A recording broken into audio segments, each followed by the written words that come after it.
С прискорбием сообщаем о скоропостижной кончине 16 ноября 2002 года Шеломова Матвея Матвеевича. Гражданская панихида состоится в 12 часов 19 ноября 2002 года в Национальном центре медицины по адресу город Якутск, Сергелявское шоссе 4/1.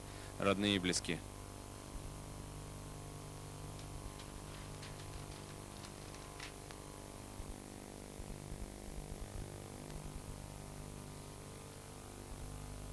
16 ноября 2002 года скоропостижно скончался профессор кафедры высокомолекулярных соединений и органической химии Якутского государственного университета, отличник народного образования Республики Саха-Якутия Егоров Николай Васильевич. Гражданская панихида состоится 19 ноября 2002 года в 11 часов в культурном центре ИГУ.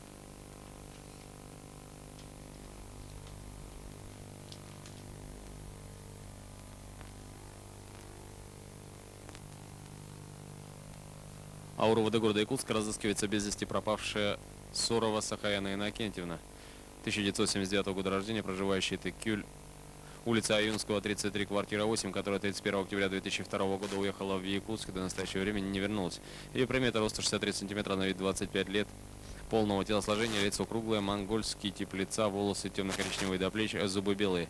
Особые приметы: царапины на лице, под левой бровью, на носу родинка коричневого цвета. Была одета шляпа норковая коричневого цвета, темно-зеленое пальто из меха ламы с песцовым воротником, окрашенным в зеленый цвет, светлая шерстяная юбка, светло-бежевый свитер, вязаные без ворота, сапоги черные кожаные со сплошной подошвой. Лиц видящих, разыскиваем или знающих ее местонахождение, просим сообщить УВД города Якутска или позвонить по телефону 45 24 97 45 52 84 49 04 57.